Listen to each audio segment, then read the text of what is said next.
فعلا غلطنا في حق بابا. انا بالذات ما كانش لازم اوافق على استقبال خالد هنا. انا كنت عايز اعتذر له. بكره ان شاء الله يبقى كويس واعتذر له. البركه في حضرتك بقى، توضحي له الموقف على قد ما تقدري. ماهر،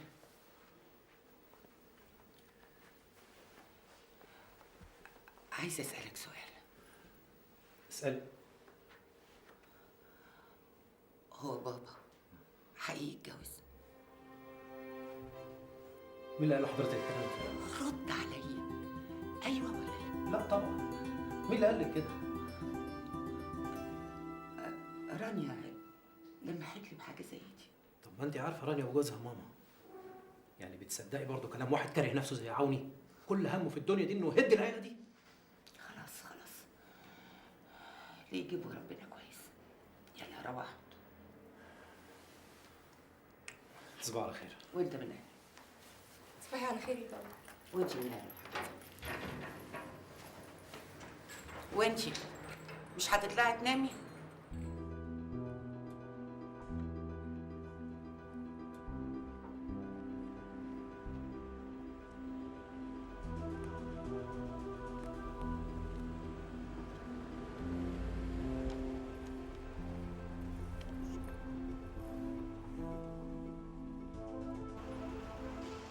انا مش هيجيلي نوم غير لما اعرف ايه اللي مسكتك طول الطريق ومخليك قلقان كده. مفيش. معقوله يا ماهر؟ ده انا مراتك يا حبيبي، تخبي عليا؟ ماما. ماما؟ مالها ماما؟ في حاجة قلقها مخليها مش مرتاحة. حاجه زي ايه؟ مش عارف.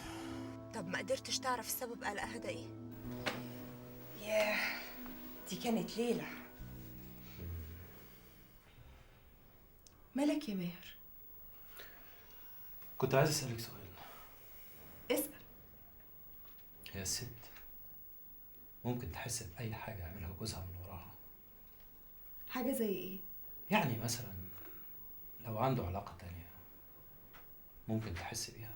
طبعا، بالذات لو كانت علاقه حقيقيه. يعني ايه؟ يعني حب يا ابو المفهوميه.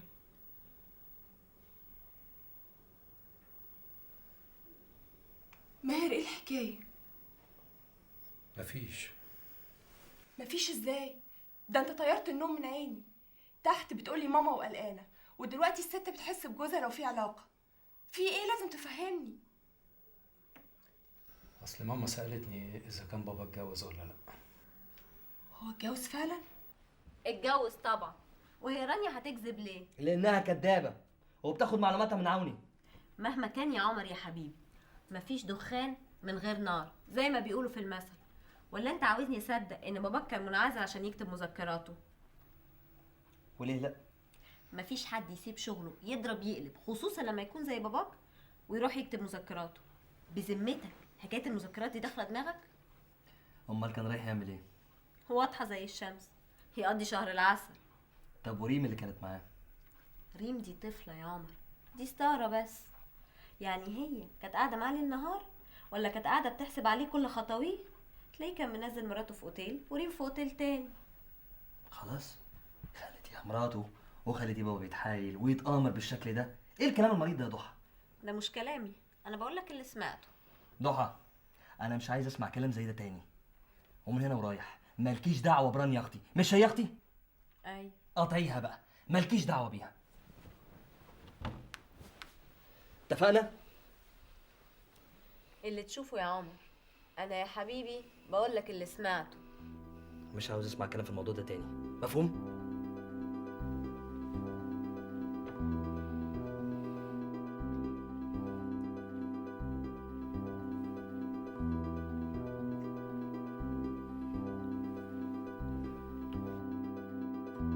ماشي يا عم، كله بحسابه.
ان احنا نسكن في الفيلا دي. انا شفت 3 حتت. ومالها الشقة دي يعني؟ ما هي واسعة وشرحة كمان. آن الاوان ان احنا نسكن في فيلا زي كبار البلد. بس احنا خلاص اتعودنا على هنا، والولاد اتربوا هنا، واصحابهم ومدارسهم هنا كمان. المنطقه دي مش بعيده عننا، وهيلاقوا لهم اصحاب هناك. ده كمان حددت المنطقة. انا شفت 3 حتت، حته لينا وحته لماهر وحته لعمر. يعني احنا هنسكن في فيلا، وماهر في فيلا، وعمر في فيلا؟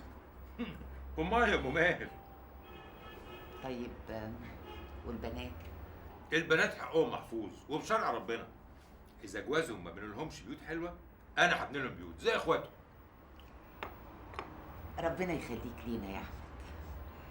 بس امتى هتبطل الاحلام دي بقى؟ اذا بطلت احلم تعرفي اني هموت. بعد الشر عليك يا حبيبي. الله، حلوه قوي الجمله دي، بقالي سنين ما سمعتهاش. معلش يا احمد، انا عارفه اني مقصره في حقك، بس اعمل ايه؟ الدنيا مش سايبه لي وقت. جهزي نفسك، بكره هنروح نشوف المنطقه اللي هنسكن فيها والارض اللي هنبني عليها.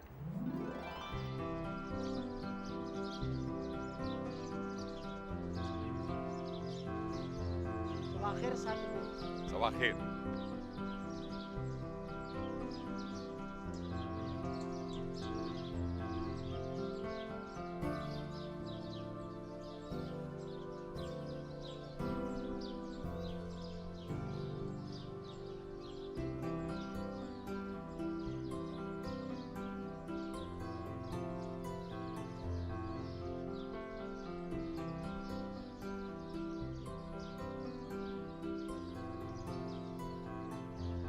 صباح الخير. صباح النور. يا زمان يا احمد على القعده دي، وحشتنا كلنا.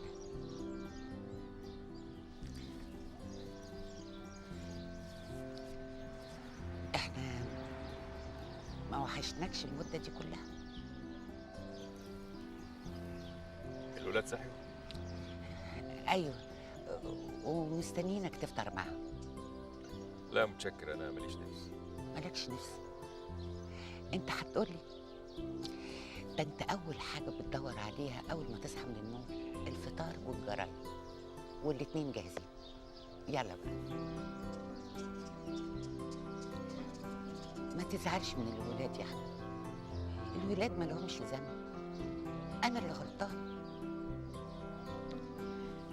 يلا بقى عشان ما يتاخروش على مدارسهم وشغلهم.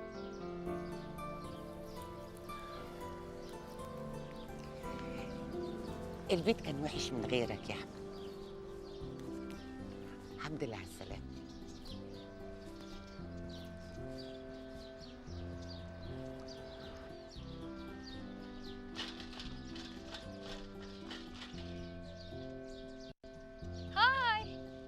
هاي.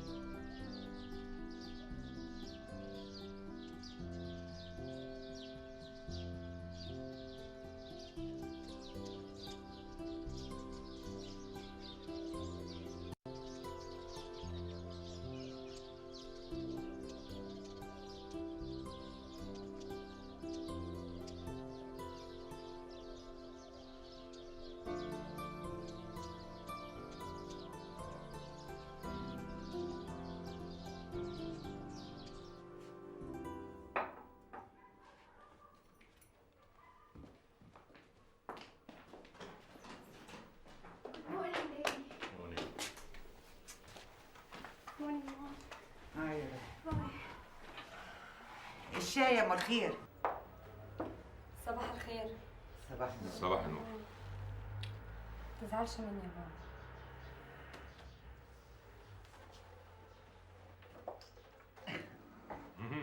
صباح الخير يا دكتور. صباح الفل. ها، عملت الشاي سخن ولا بارد زيك؟ ها، اللهم دمها نعمه واحفظها من الزوال. بسم الله الرحمن الرحيم.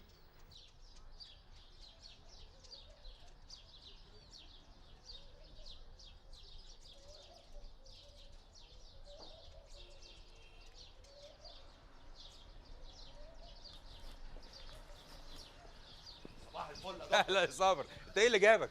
حضرتك زهقت منه ولا ايه؟ لا انا قلت تاخد اجازه تقعد مع مراتك وعيالك، ما وحشوكش ولا ايه؟ صباح الفل يا ست الكل. صباح النور يا صابر. ما احنا قاعدين شهر يا باشا، ده انا كنت هنسى السواقه.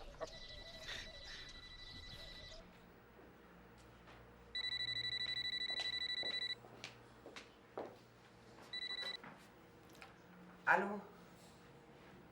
ايوه يا رانيا، صباح النور. لا صحي من بدري وخرج كمان. خرج؟ خرج راح فين على الصبح كده يا ماما؟ هيروح فين يعني؟ راح شغله. معقولة يا ماما ما ياخدش حتى يوم يقعد معاكي فيه؟ الله، الراجل غايب عن شغله بقاله مدة طويلة. وليلها راح لمراته التانية. ماما مش ممكن يكون راح لها؟ قولي للسوسة اللي جنبك ده يطلع منها. وبقولك ايه يا رانيا، انا مش عايزة اتكلم في الموضوع ده تاني، فاهمة؟ قفلت السكة في وشك. عوني، انت متأكد من الموضوع ده؟ إلا متأكد، طبعا متأكد. لو مش مصدقاني تعالي وانا اوريها لك بعينيكي. توريني ايه؟ مرات ابوك يا لولو. اقول لك هجيب لك تليفونها وانت تتصلي بيها وتسأليها. لا. خايفة من ايه؟ عوني ارجوك خرجني من الموضوع ده. دي مصلحتك ومصلحة ولادك. اقل ما فيها يا حبيبتي هيخلفوا حتة عيل ولا اتنين يشاركوكوا في الورث، دي اقل حاجة. انا ماليش دعوة بالموضوع ده. خلاص هتصرف انا. تتصرف تعمل ايه يا عم؟ هحافظ على حق بناتي حتى لو وصلت الحكاية ان انا ارفع قضية باسمهم.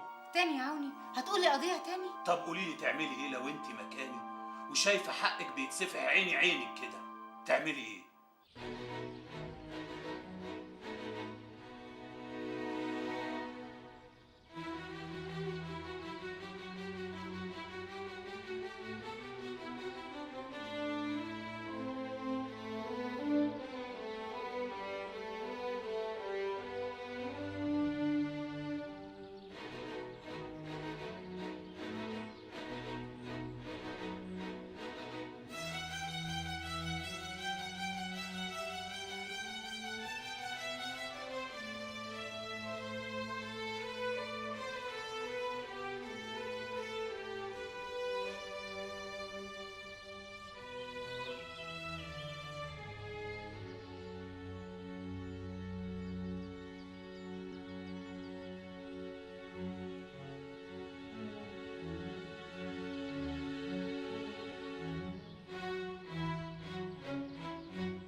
لو استقلت تبقي بتهربي من المعركة.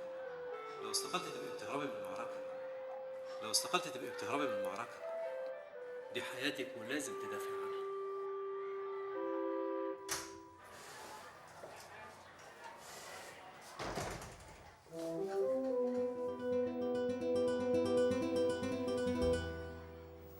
ما استقلتيش يعني؟ ما انا اصلي غيرت رايي. ليه؟ لو استقلت هبقى بهرب من المعركه. معركة؟ ايوه، دي حياتي ولازم ادافع عنها لاخر لحظه. ايه اللي انت بتقوليه ده يا منصور؟ هو مجرد كلام بتردديه؟ ايه؟ انت خايفة مني؟ طب ليه؟ ده انا عمري ما قلت لك كلمة وحشة ولا عمري اذيتك. انا اسفه.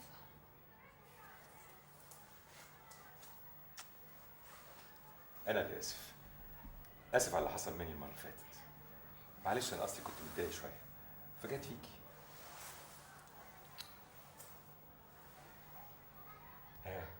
لسه زعلانه؟ وانا اقدر ازعل منك برضه يا ابي؟ الله، حلوه بشكل الكلمه دي، بقالك سنين ما قلتيها ليش. الله يرحم والديكي. وبعدين معاكي بقى، مش هتعزميني على القهوه بقى ولا ايه؟ حالا يا ابي، اقعد. عطيه، القهوه بتاعت الدكتور بسرعه وقهوتي معاك. الحمد لله على السلامه. الله يسلمك. الحمد لله على السلامه بجد قوي. انت وحشتني، وحشتنا كلنا. انت اللي وحشتيني قوي. قولي لي بقى، ايه اللي حصل وانا غايب؟ كل شيء كان ماشي على خير ما يرام والحمد لله، وربنا قدرني انقذ المدارس من الضياع. تنقذي ايه من الضياع؟ مدارس العربي للغات. ليه وهي كانت هتضيع وانت انقذتيها؟ طبعا انا وماهر وقفنا سد منيع امام اطماعهم. اطماع مين؟ ولاد المحروق يا ابيه، وبتوع توظيف الاموال اصحاب مدارس القرص الذهبي كانوا عاوزين يشتروها. يشتروا مدارس العربي؟ ايوه يا ابيه، دول بعتوا لي كمان ناس عشان يساوموني ويسالوا على كل حاجه، عدد التلاميذ والمدرسين والمرتبات وكل حاجه. وبعدين؟ كانوا فاهمين انك وقعت يا ابيه، وانت عارف بقى العجل لما يقع تكتر سكاكينه. عجل؟ لا مؤاخذه، انا اسفه يا ابيه، ما اقصدش. اصل ده مثل كانت امك الله يرحمها دايما تقوله. الله يرحمها. المهم احكي لي دلوقتي بالتفصيل ومن غير اي امثال، ايه اللي حصل من يوم ما مشيت لغايه النهارده؟ اقول لك. هقول لها؟ مش هقول لها. هقول لها؟ مش هقول لها. هقول لها؟ مش هقول لها. هقول لها؟ مش هقول لها. هقول لها؟ مش هقول لها. هقول لها. لازم اشرح لها الموقف بالتفصيل. انا ما كانش قصدي ان انا اجري ساعه ما شفته. لا، هو ما ادانيش فرصه ان انا اكلمه واتناقش معاه. لا، فجاه كده هو راح ماشي وراح واقف عند العربيه وشاور بصباعه وبيعمل لي كده، بيعمل لي كده. لا، انا ما يتعمليش ابدا كده وبصباعه ابدا، ما يتعمليش ابدا كده. وهقول لها ان شاء الله، هقول لها وربنا معايا.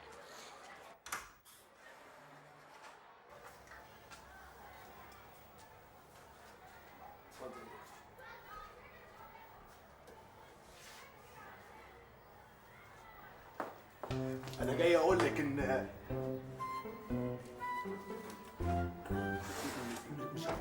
مش جاي اقول حاجه خالص. هو انت تاني؟ تاني انا فتح الله شحاته. فتح الله شحاته؟ فضل الله شحاته. وعايز ايه بقى يا فضل الله شحاته؟ انا انت ايه؟ قول. جاي لسعاده المديره بتاعتنا.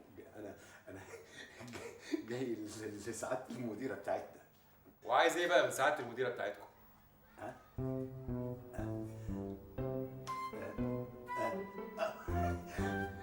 جاي اعرض الخطط بتاعت التربيه الرياضيه. خطه التربيه الرياضيه؟ بعدين يا استاذ فضل الله، بعدين اتفضل. على اذنكم، على اذنكم.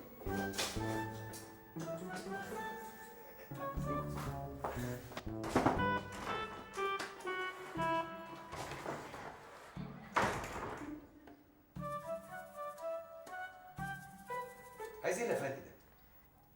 ده الاستاذ فضل الله شحاته. ما انا عارف ان هو الاستاذ فضل الله شحاته، انما عايز ايه؟ اصل انا كنت طالبه منه يعمل خطه للتربيه الرياضيه عن المده اللي باقيه في السنه. وهي التربيه الرياضيه محتاجه خطه يا منصوره؟ طبعا يا ابيه، كل حاجه عندنا ليها خطه. امال؟ وهو بقى امبارح بالليل كان واقف يناقش الخطه بتاع التربيه الرياضيه مع السواقين؟ لا يا ابيه، هو كان المفروض يناقشها معايا انا. اللي هي خطه التربيه الرياضيه؟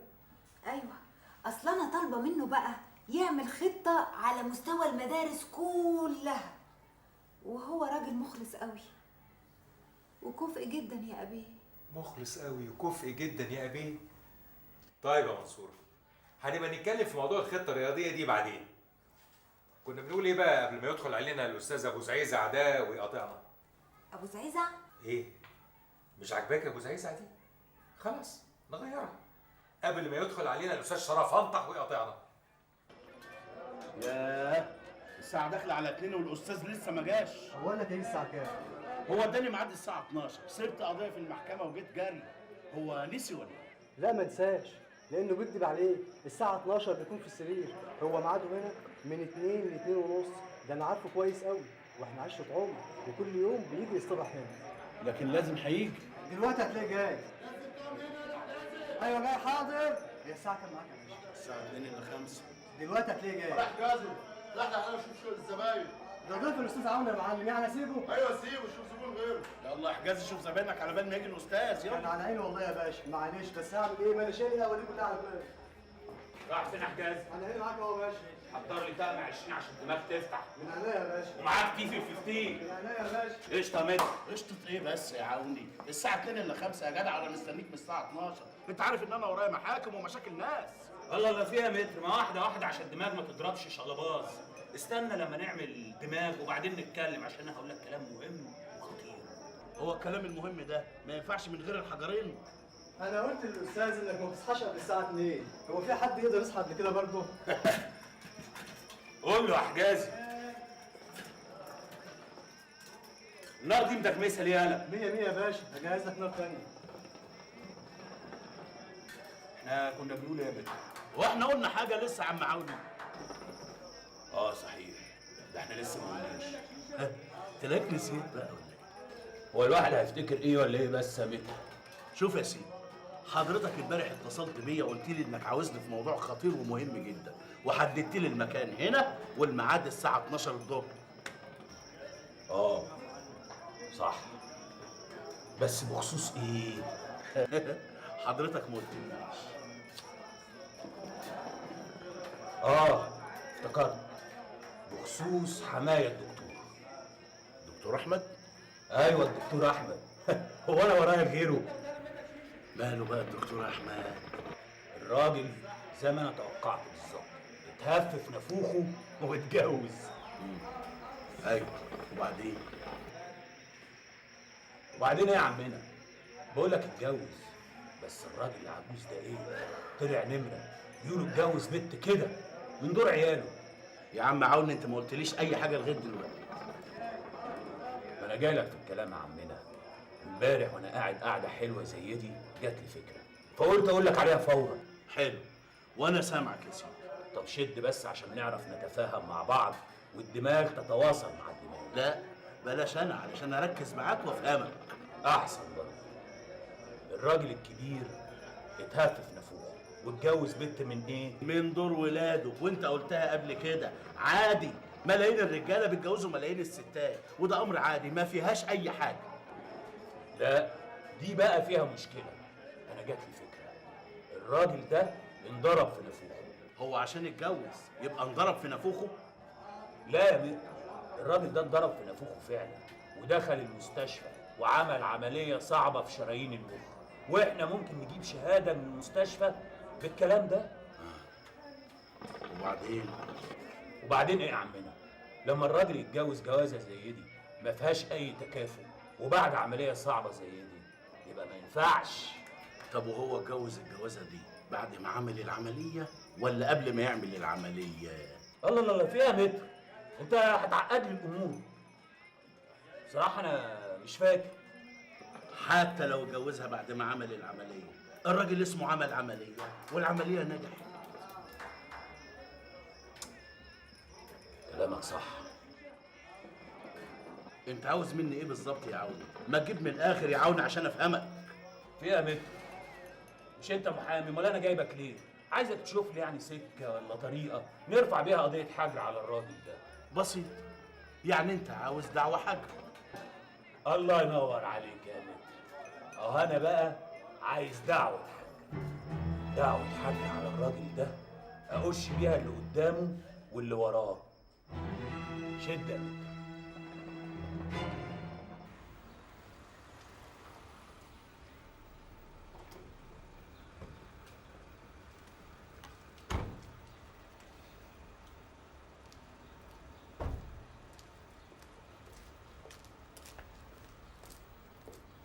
ما شاء الله ما شاء الله، رخام ولايات، احمدك يا رب.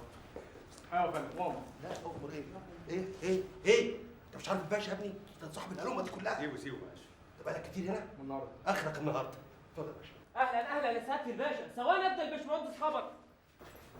مفيش لبن. هنشتغل في ايه؟ يا رب يموت مستعجل ما يرضيش ربنا. نص العربيات عطلانه. مفيش لبن يا بيه. الحال ما يرضيش ربنا.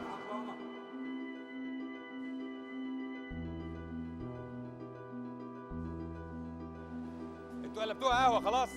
قوم يا جدع انت وهو، كل واحد فيكم يروح في شغله. مفيش لبن يا بيه. هنشتغل في ايه؟ الحال ما يرضيش ربنا، ده خراب بيوت مستعجل. نص العربيات عطلانه والنص التاني له فلوس متاخره، ما رضوش يطلعوا. اسبقني انت. تعمل ايه يا عمر؟ الغليات معظمها بايظ ولازم اصلحها قبل ما اللبن يوصل لحسن يبوظ زي اللي قبل. امال فين مدير المصنع؟ الاستاذ عامر ما بيجيش قبل الساعه 12.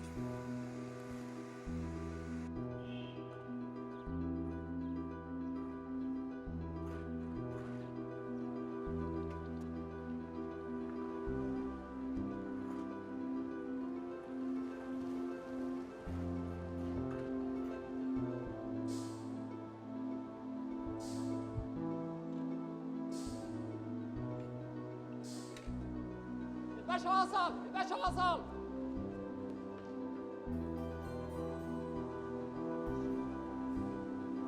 صباح قشطة يا باشا، الشيشة بتاعت الباشا بسرعة يا واد. جاهزة يا عمنا. قشطه. صباح الفل يا باشا، ربنا ما يحرمنا من طلتك علينا كل يوم يا باشا. صباح الفل يا عوني باشا، أحلى صباح يا باشا. المهرجان ده بيحصل كل يوم؟ كل يوم يا بابا. طب والشغل؟ زي ما حضرتك عارف المكن كله تعبان والبضاعه اللي بنطلعها معظمها بترجع لنا من السوق بايظه. تقدر تشيل مطرحه؟ مش فاهم. لو مشيته تقدر تشيل مطرحه؟ تقدر ولا ما تقدرش؟ بس رانيا تزعل. الشغل ما فيهوش اخوات تزعل. تقدر تتحمل المسؤوليه ولا ما تقدرش؟ اقدر يا بابا.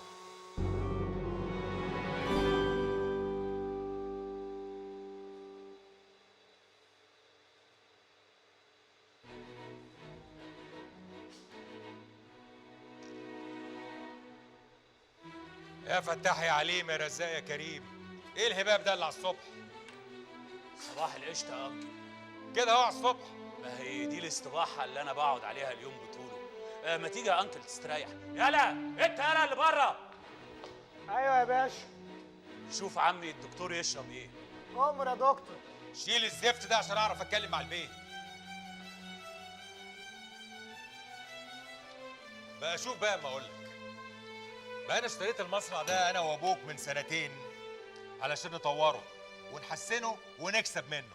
ما هو المكسب جاي في السكه عمنا، انا مش عايزك تقلق. انا مش قلقان، انا ما عنديش اي امل الاحوال ممكن تتصلح طول ما المصنع شغال بالطريقه دي. خلاص نغير الاحوال والطريقه يا انكل، تاهت ولقيناها. انا عندي فكره احسن. هعرض عليكم موضوع تعرضوا على ابوك وتفكروا فيه وتردوا عليا. وايه هو العرض ده يا انكل؟ يا اما تشيلوا انتوا المصنع وتدوني نصيبي، يا اما اديكوا نصيبكم واشيل انا المصنع. ايوه يا انكل بس ما بسش ولا حاجه، ما تردش عليا دلوقتي. اعرض موضوع على ابوك ورد عليا بعدين.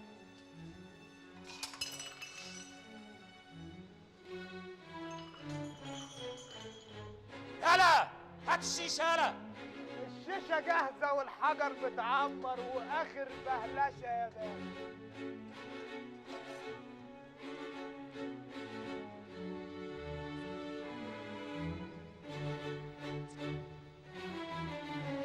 بابا عمر الحمد لله على السلامة. الله يسلمك. المصنع منور. ده ايه الشرف العظيم ده؟ الله يخليك. اتفضل يا بابا. تعالى. في العربيه يا باشا. بقول لك ايه، انا عايزك بقى تنوشني شويه زبادي غرقني زبادي. خلاص زبادي، انا مش عايز الباشا يعرفني من الزبادي اللي انا فيها.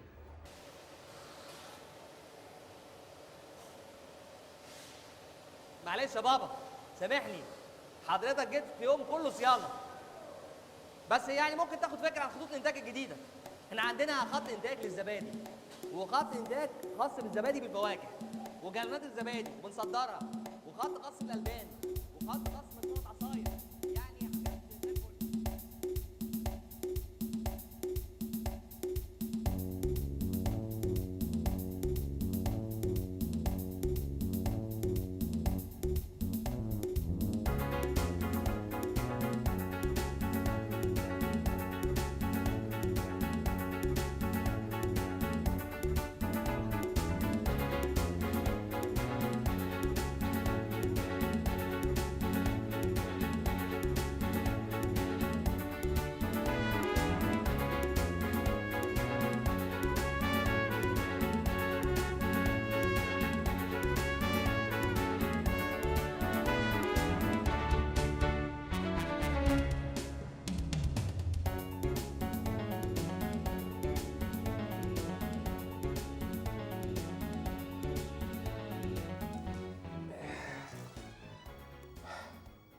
ما كنتش فاكر انكم ممكن تعملوا كل ده لوحدكم. في الحقيقه بابا البركه في ماهر. ماهر؟ ليه؟ عمل ايه ماهر؟ ما سابنيش، لما كان في تعثر في السيوله اتصرف وجاب فلوس. لما راح استولى على فلوس المدارس من عمته منصوره. هي عمتي حكت لحضرتك؟ ايوه، وقالت لي كمان انه كان عايز يفيدها بالشغل. يومها حسيت انه حضرتك بالظبط. ازاي يعني؟ يعني انت عارف بقى حضرتك عمتي خفيفه، كلمه توديها وكلمه تجيبها. لما قرت في الجورنال خبر هروب حضرتك بالفلوس من البنك. الجورنال ايه؟ واحده مدرسه بتشتغل عندها جابت لها الجورنال وقريتها الخبر، راحت جايه هنا بقى قعدت تزعق وتشخط وتنطر، فين اخويا؟ وديت اخويا فين؟ وماهر يحاول يهديها ويفهمها ممكن يبقى مش المقصود بالخبر ده حضرتك، وخصوصا ان مفيش اسماء وهي ولا هنا. وعمل ايه؟ في عز غضبها وانفعالها سالها سؤال ما كانتش تتوقعه. سالها قال لها ايه؟ قال لها بمنتهى البرود: انت ازاي تسيبي شغلك اثناء العمل الدراسي وتيجي هنا؟ وهي قالت ايه؟ اتفاجئت طبعا، وانا كمان اتفاجئت. حسيت اللي بيتكلم ده لا يمكن يبقى ماهر، ده اكيد الدكتور احمد العربي نفسه. وهي ردت قالت له ايه؟ اتعصبت بقى واتنرفزت وقلت له ما بقتش الكلام ده. قال لها اذا ما كانش عاجبك كلامي قدمي استقالتك وفورا. ياه، ده كلام قاسي قوي. ما هو بعد كده صالحها يا بابا، ما هو كان لازم يعمل كده عشان يوقف الضجه اللي هي عاملاها، ووقفها فعلا. وانت بقى شفت انه شبهي من تصرفه ده؟ بالظبط، لدرجه ان ملامحه بقت هي ملامح حضرتك. ماهر، مبروك يا ريس، مولودنا الجديد اول نسخ تطلع من الهمزات الجديده.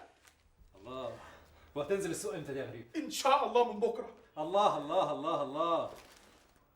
ايه في ايه ما تسالش بوسه يا ريس؟ انت من ساعه ما حطيت البتاع دي على دماغك وانت بقيت غريب عجيب. اصل اول مره اعرف ان الصحافه الحلوه حلوه قوي كده. ولسه ياما هتشوف لما تنزل السوق. اخبار الاعلانات ايه؟ ان شاء الله من النهارده في التلفزيون ومن بكره في الثلاث جرايد.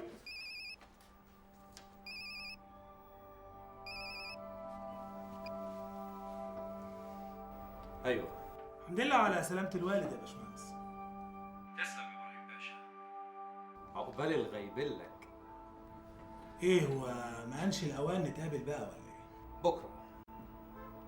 بكره هاجي لك يا ابو خليل وهنقعد مع بعض قعده طويله قوي. قال لك ايه؟ هيقابلني بكره هينزل الجورنال بتاعه، انا شفت اعلانه في التلفزيون. كده يبقى شكله مش ناوي يخلص.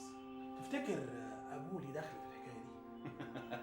ابوه متضايق منه على الاخر. انت بلغتهم انه متجوز؟ طبعا يا عمنا، مراتي قالت لحماتي وحماتي مش مصدقه مراتي. ماهر ممكن يقول لابوه على حكايتنا، وابوه طبعا كشفنا قبل كده. ما تخافش يا عمنا، الراجل مش طايق ابنه ولا الواد طايق ابوه. بقول لك رفض يقابله امبارح وسابهم وطلع اوضته ونام. عشان كده يبقى لازم نتحرك وبسرعه قبل ما يصطلحوا.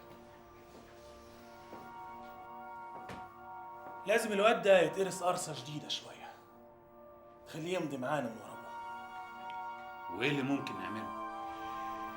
مش عارف، بس لازم يكون في حاجة سريعة، حاجة سريعة وبتوجع.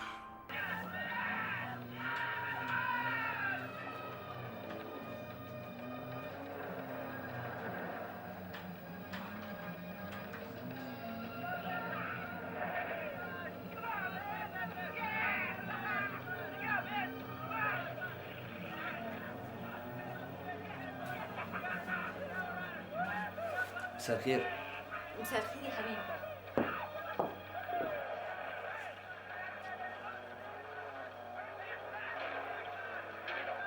مش هتبطلي بقى طول النهار فرجة على الافلام دي؟ اعمل ايه؟ ما انا قاعده فاضيه. وبعدين ده فيلم حلو قوي، تعالى اتفرج عليه معايا.